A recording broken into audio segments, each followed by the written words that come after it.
سے میرے دو سوالات ہیں. پہلا سوال یہ ہے کہ اس طرح آپ نے لطیف کو کے بارے میں بتایا کہ پیپلز پارٹی کے ان پر بہت احسانات ہیں, وہ وفادار نہیں ہوئے. آپ پر بھی پوچھا ہے کہ بہت احسانات تھے لیکن آپ نے ان موقع پر عمران خان کو چھوڑ کر جہانگیر ترین کے پاس چلے گئے, تو کیا آپ وفادار ہو سکتے ہیں؟ دوسرا میرا سوال یہ ہے کہ جب آپ پی ٹی آئی چھوڑ رہے تھے اس میں اپنے فواد چودھری پہ الزامات بھی لگائے, باتیں بھی ہوئی, لیکن اب آپ اس پارٹی میں بیٹھے ہوئے ہیں جہاں پر فواد چودھری بیٹھے ہوئے ہیں, کیا کہنا چاہیں گے؟ پہلی بات تو یہ ہے, آپ نے میرا خیال کہ وہ پریس کانفرنس کے جو میرے جملے تھے وہ صحیح طریقے سے سنے نہیں, جس کی وجہ سے آپ نے یہ سوال کر دیا. میں نے کہا یا تو آپ پارٹی چھوڑ دیتے, آپ پارٹی چھوڑنے کے بعد کسی دوسری پارٹی میں, اگر آپ سپوز ایک ٹی وی چینل کا اینکر ہے یا ایک ٹی وی چینل کا سپورٹر ہے, آپ نیوز چینل کے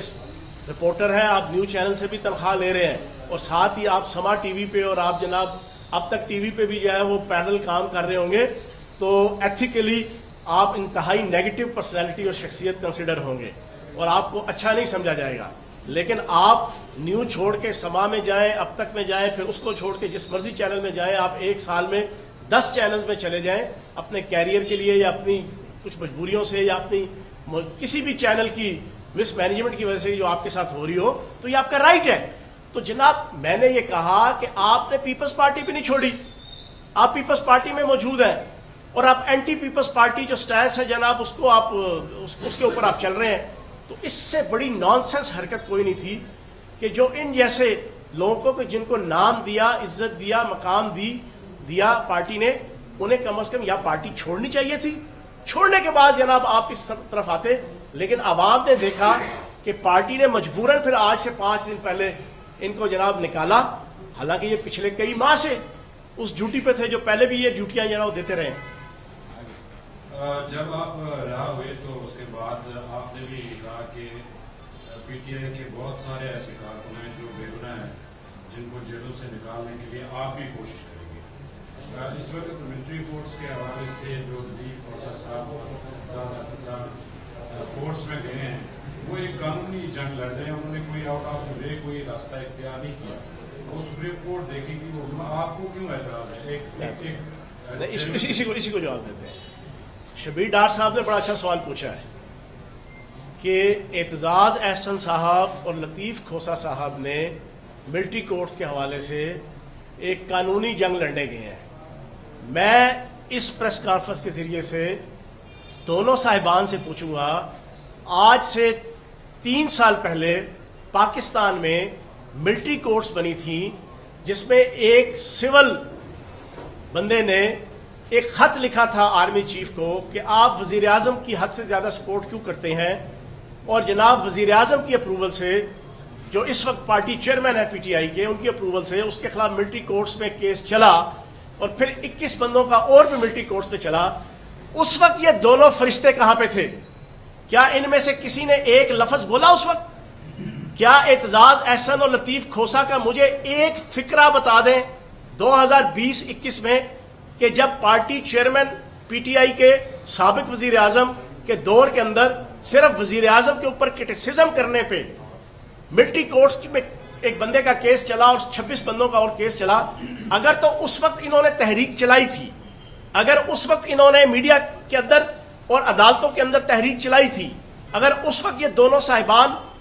سپریم کورٹ کے اندر انہوں نے رٹ کی تھی, تو ان کی آج بھی رٹ درست ہے. اگر اس وقت یہ نہیں گئے تھے تو اپنی پارٹی سے بے وفائی کر کے آج اگر یہ اس پلیٹ فارم پہ کھڑے ہیں تو دال میں کچھ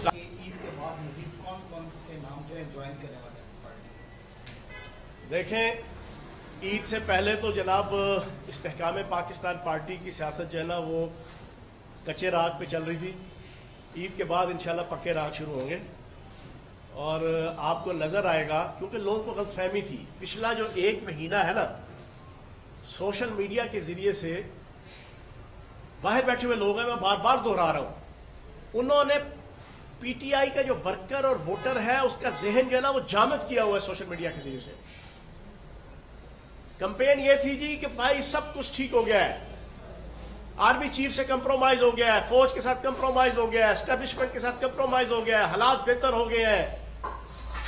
ساری صورتحال ٹھیک ہو گئی ہے, سب چیزیں ختم ہو جائیں گی,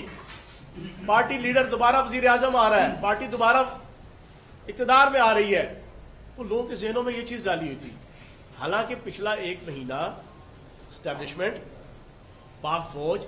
اپنے چین آف کمانڈ اور اپنے ڈسپلن کے اصول کے مطابق اپنے انٹرنل اکاؤنٹیبلٹی کی طرف توجہ دے رہی تھی 9 مئی کے ایشو کے حوالے سے، اور ان کی ساری توجہ ادھر تھی. اس میں پیپر ورک ہے، فائل ورک ہے، فرانزک ہے، ہر قسم کی انویسٹیگیشن ہے، ہر قسم کی جناب آپ کی تفتیش ہے، ہر قسم کی تحقیق ہے، وہ ساری چیزیں شامل ہوتی ہیں. اب اس ماحول کے اندر انہوں نے فائدہ اٹھایا کہ چیزیں ساری کام ڈاؤن ہو گئی ہیں. لیکن پرسوں کی پریس کانفرنس کے بعد میں یہ سمجھتا ہوں کہ لوگوں کی آنکھیں بھی کھل گئی ہیں، لوگوں کے کان بھی جناب وہ کھل گئے ہیں، انہیں سمجھ آ گئی ہے. اور یہی پیغام میڈیا کو بھی، یہی پیغام پاکستان کی عدالتی سسٹم کو بھی، یہی پیغام پارٹی جو پی ٹی آئی ہے اس کے چیئرمین کو بھی، اور یہی باقی سب لوگوں کو ادارے کی طرف سے گیا ہے کہ اگر ہم اپنے سینئر ترین general, lieutenant general, major general, brigadier level کے افسران کو اس ایشو کے حوالے سے نہیں سپیئر کر سکتے تو پھر باقی لوگوں کو بھی ہم سپیئر نہیں کریں گے. یہ صرف بتائیے گا کہ یہ سپریم کورٹ میں درخواستیں فائل کرنے سے کب اعتزاز احسن اور لطیف خوسا کی جو چیف جسٹس اور پاکستان سے ملاقات ہوئی، اس کو آپ کس نظر سے دیکھتے ہیں؟ اور اس کے ساتھ یہ بھی بتائیے گا کہ القادر ٹرسٹ کے حوالے سے جو نیب کا ایک کیس ہے اس کو آپ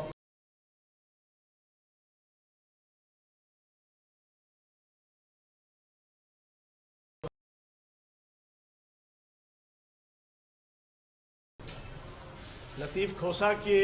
گھر پہ جس حملہ آور کے ذریعے سے فائرنگ کروائی گئی اس کا آج بیان آ گیا ہے کہ جناب مجھے زبیر نیازی نے ہائر کیا تھا اور 10 لاکھ کی لین دین طے ہوئی تھی اور 1 لاکھ روپیہ جناب مجھے پے کیا گیا، باقی پیمنٹ نہیں کی گئی. یہ فالس فلیگ آپریشن جناب والا آپ لوگوں نے پچھلے 1.5 سال سے اس ملک کے اندر کر کے لوگوں کا ذہن فوج کے خلاف، ISI کے خلاف، اداروں کے خلاف، ریاست کے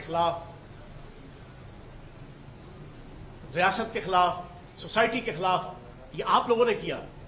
اور فالس فلیگ آپریشن ہی نہیں، آپ نے تو ڈائریکٹ IMF کو فون کروایا، IMF کو خط لکھوائے، تیمور جھگڑا وزیر خزانہ KP کے، کہ آپ جناب ریاست کو قرضہ نہ دیں. اس سے بڑی غداری اور کون سی ہو سکتی ہے؟ یار مجھے سید مودودی رحمۃ اللہ علیہ یاد آتے ہیں. 1965 کی جنگ ہوئی، اس سے پہلے ان کے اوپر سزائے موت کا پرچہ ہو چکا تھا. پھانسی کے پھندے پہ لٹکنے سے پہلے صدر ایوب خان کے دور میں ان کی معافی تلافی ہوئی. صدر ایوب خان سے ان کی ہر قسم کی چپکلش، اجتماعی بھی، سیاسی بھی، ذاتی بھی. لیکن جیسے ہی انڈین فوج نے حملہ کیا، سید مودودی رحمۃ اللہ علیہ کی جناب وہ تقریر اور وہ بیان آیا کہ تمام پاکستانی اپنے فیلڈ مارشل، اپنے جناب chief of army staff general Ayub Khan کی قیادت میں اپنی دھرتی ماں کی حفاظت کے لیے جماعت اسلامی کا ایک ایک کارکن اور پاکستان کا ایک ایک شہری وہ جنگ لڑے گا. یہ ہوتی ہے لیڈرشپ. اس کو لیڈر کہتے ہیں. کہ یار آپ کے پاس اقتدار نہیں رہا تو اس کا مطلب ہے ملک ڈوب جائے، ملک کا بیڑا غرق ہو جائے، ملک کا ستیہ ناش کر دو. یہاں پر محسن لغاری کو میں خراج تحسین پیش کروں گا کہ وہ وزیر خزانہ پنجاب تھا، اس نے انکار کر دیا. شوکت ترین نے اس کو فون کیا، عمران خان کے اس کو پارٹی چیئرمین کے کہنے پہ، جو میں ان میٹنگز کے اندر بیٹھا ہوا تھا، اس زوم میٹنگز کے اندر ترجمانوں کی جس میں یہ ساری چیزیں فیصلے ہوتے تھے طے ہوئے، وہاں پہ اس نے فون کیا شوکت ترین نے. محسن لغاری نے انکار کر دیا کہ جناب میں پہلے پاکستانی ہوں، بعد میں PTI کا کارکن ہوں، میں IMF کو یہ خط نہیں لکھ سکتا. تو جناب اس انداز سے جو ہے وہ ملک اور قوم سے جو غداریاں کی گئیں اس کا انشاءاللہ جواب دینا پڑے گا. آخری سوال.